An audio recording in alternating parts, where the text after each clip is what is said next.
Dear student, आज हम लोग बायोलॉजी में सेल बायोलॉजी को हम लोग बेसिकली देखेंगे कि आखिर किसको सेल बायोलॉजी कहते हैं।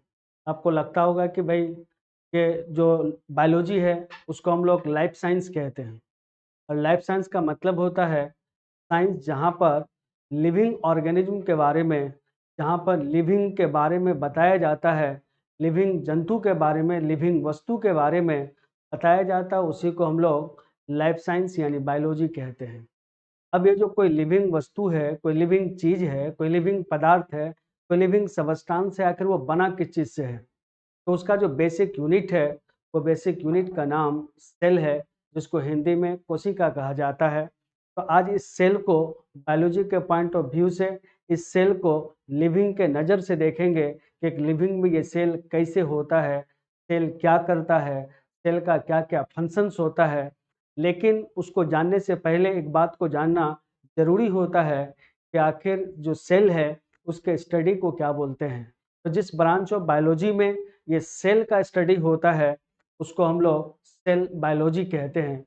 तो देखिए एनसीईआरटी में एक चैप्टर है क्लास 11th में, जिसका नाम है the cell unit of life.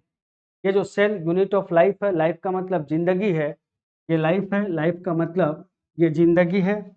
तो सेल ये जो यूनिट ऑफ लाइफ है, ये यहाँ पर लाइफ है।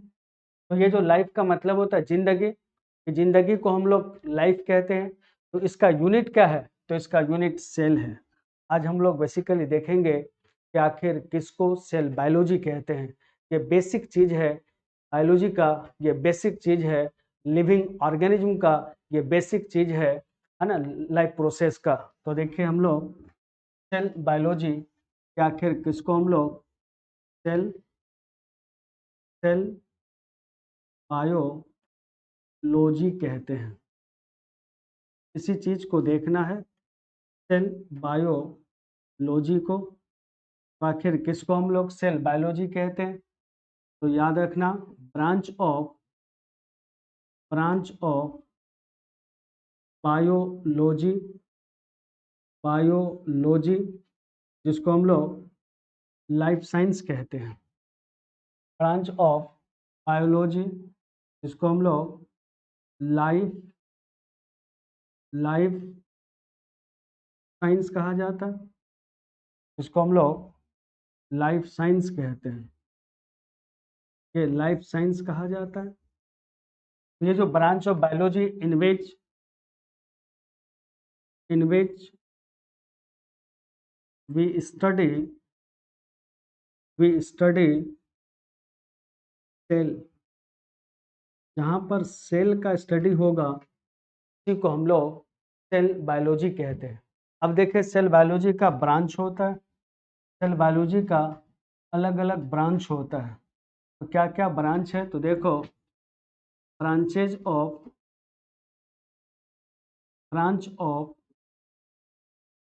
Branch of cell biology, cell biology.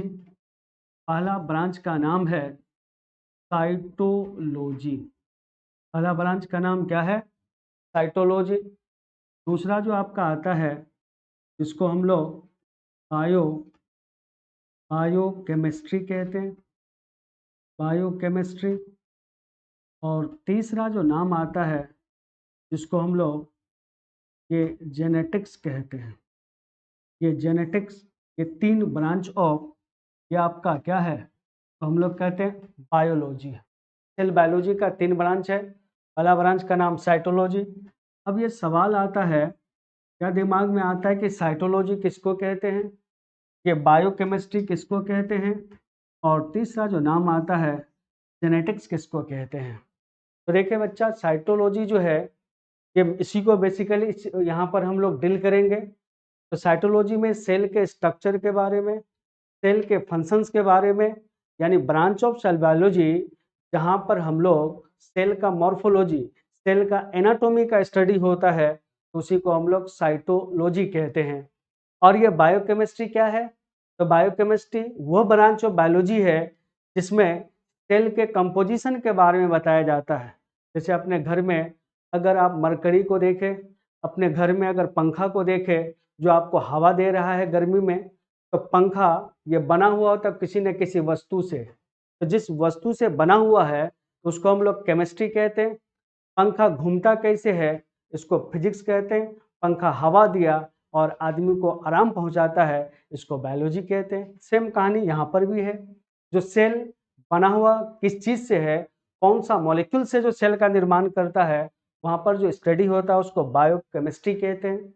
अब ये जेनेटिक्स किसको कहते हैं? तो जेनेटिक्स का मतलब होता है कि एक सेल डिवाइड होता है और डॉटर सेल का फॉर्मेशन होता है। ये जो डॉटर सेल है वो ट्रू कॉपी हो अपने पेरेंट सेल का। इसको कंट्रोल कौन करेगा? तो उसको हम लोग हेरिडिटी कहते हैं। तो जिस ब्रांच ऑफ बायोलॉजी में, जिस ब्रांच ऑफ लाइफ साइंस में, जिस ब्रांच ऑफ सेल में इसका हेरिडिटी का स्टडी होता है तो उसको हम लोग जेनेटिक्स कहते हैं। तो चलते हम लोग वन बाय वन। ये आपका किसको बताता है? Composition of composition of composition of cell.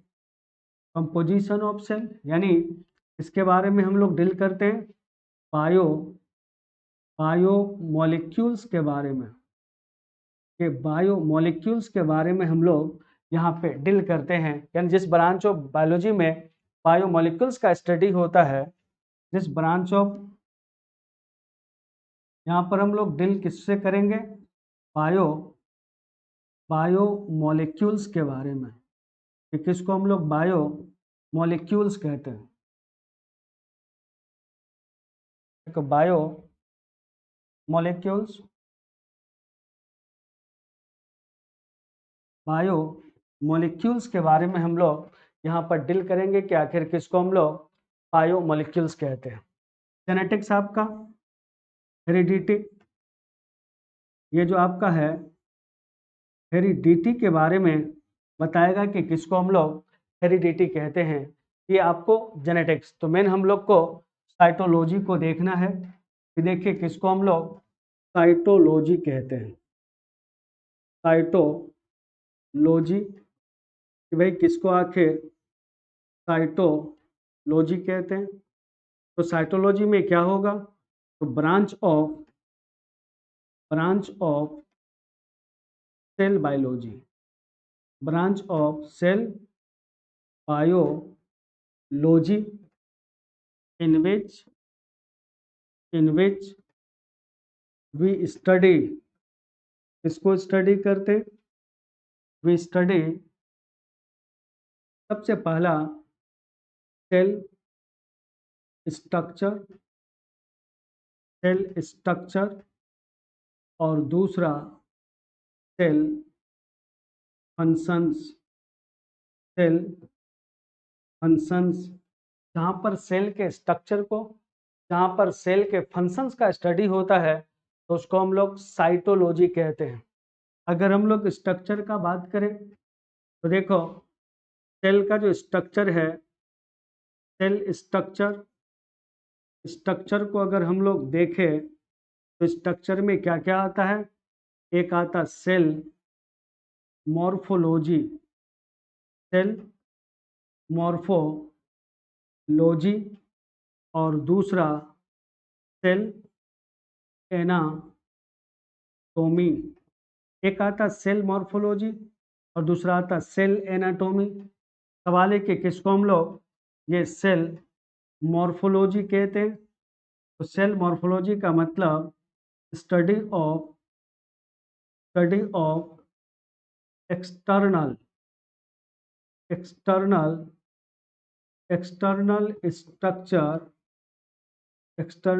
Structure of cell.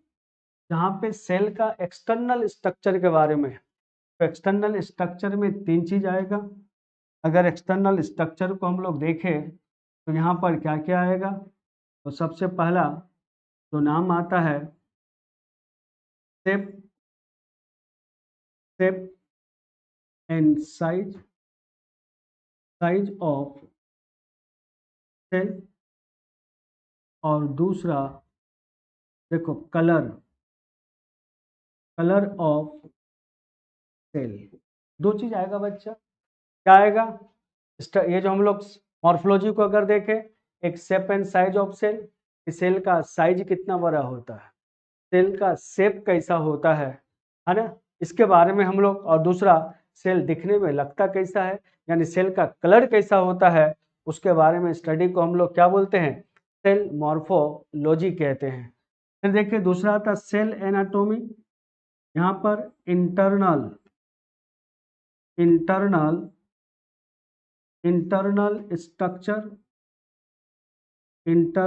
Structure of cell. ये जो इंटरनल स्ट्रक्चर है, इसी के बारे में हम लोग, कौन सा structure, internal structure of cell के बारे में। तो जो इंटरनल स्ट्रक्चर है ये क्या क्या होगा, तो इसमें हम लोग सेल ऑर्गेनल्स, इसके बारे में सेल ऑर्गेनल्स। फिर आपको लगता होगा कि ये सेल ऑर्गेनल्स कौन सा आफत है, सेल का ऑर्गेनल ये आखिर क्या चीज है भाई। तो सेल ऑर्गेनल ये जो सेल के अंदर डिफरेंट छोटा छोटा स्ट्रक्चर होता है, सेल के अंदर डिफरेंट जो कंपार्टमेंट्स होते हैं, उसी को हम लोग क्या बोलते हैं, सेल ऑर्गेनल्स कहते हैं। यानी सेल का अंदरूनी पार्ट का जो अध्ययन होता है, सेल के अंदर का जो स्टडी, उसको हम लोग क्या बोलते हैं, सेल एनाटॉमी कहते हैं। अब एक बड़ा सा सवाल आपके माइंड में आता होगा कि सेल का साइज होता कितना बड़ा है, क्या एकदम बहुत बड़ा बड़ा सेल होता है क्या, जिसको हम लोग खुले आंख से देख सकते हैं बिना किसी मदद से। तो सेल का साइज अगर बड़ा होता तो आपके हाथ में सेल दिखाई देता, लेकिन सेल का साइज बड़ा होता नहीं है, सेल का साइज बहुत ही छोटा होता है। छोटा किसके ऑर्डर में, माइक्रोमीटर्स के ऑर्डर में, जिसको हम लोग खुले आंख से देख नहीं सकते हैं। जब उस सेल को खुले आंख से देख नहीं सकते हैं तो उसके बारे में स्टडी होगा कैसे। तो ऑब्वियसली उसके स्टडी के लिए, उसके अध्ययन के लिए आपको कुछ न कुछ टेक्निक्स का जरूरत पड़ता है। जब गर्मी में बहुत गर्मी लगता है तो गर्मी से बचने के लिए पंखा का उपयोग करते हैं। अगर बहुत अमीर आदमी होता है तो पंखा की जगह एसी का उपयोग करता है, ताकि गर्मी को क्या किया जाए, ओवरकम किया जाए, गर्मी से निजात पाया जाए, गर्मी से हम लोग आराम महसूस हो तो हम लोग एसी लगा लेते हैं। तो सेम कंडीशन अप्लाइड हियर। ये जो सेल है बहुत छोटा है, इसको देखना, तो देखने के लिए कुछ चीज चाहिए, इंस्ट्रूमेंट चाहिए, तो उसी को हम लोग साइटोलॉजिकल टूल्स कहते हैं। देखिए किसको, cytological tools, cyto cytological cytological tools, या आखिर किसको हम लोग साइटोलॉजिकल टूल्स कहते हैं। तो साइटोलॉजिकल टूल्स में instrument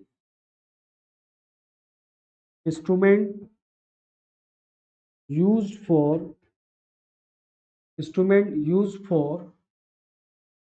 instrument used for study of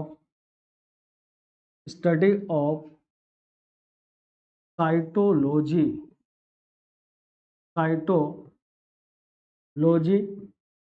is called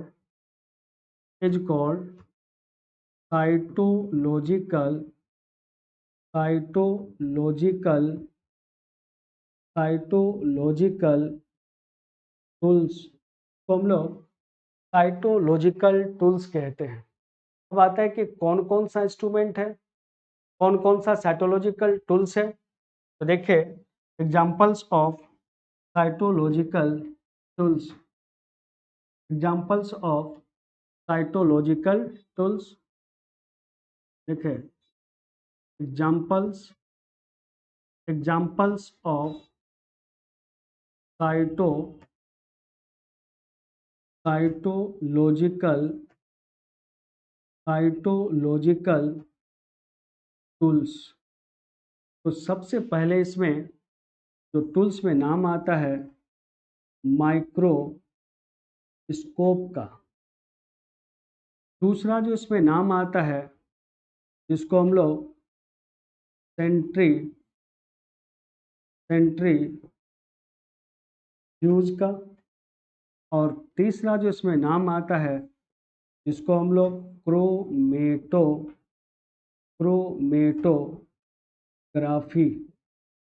chromatography, ऐसे और भी है, लेकिन ये तीन इम्पोर्टेंट साइटोलॉजिकल टूल्स है जो हम लोग सेल के स्टडी के लिए, सेल के एनाटॉमी को देखने के लिए, सेल के मॉर्फोलॉजी को देखने के लिए, सेल के फंक्शन को देखने के लिए, सेल के बारे में जानने के लिए ये तीनों इंस्ट्रूमेंट का होना जरूरी है, तभी जाकर हम लोग सेल के स्टडी कर सकते हैं। तो हम लोग नेक्स्ट क्लास में, अगर आप जानना चाहते हो, नेक्स्ट वीडियो में आपको बताएंगे कि भाई किसको माइक्रोस्कोप कहते हैं, किसको हम लोग सेंट्रीफ्यूज कहते हैं, किसको हम लोग क्रोमेटोग्राफी कहते हैं। तो नेक्स्ट लेक्चर में, नेक्स्ट वीडियो में आपको अपलोड करूँगा। वीडियो को पसंद आए तो लाइक ज़रूर कीजिएगा, सब्सक्राइब भी कीजिएगा और बेल आइकन को ज़रूर दबाइएगा। अगर कुछ ऐसा आपको लगे तो कमेंट भी कीजिएगा। Thank you. जय हिंद।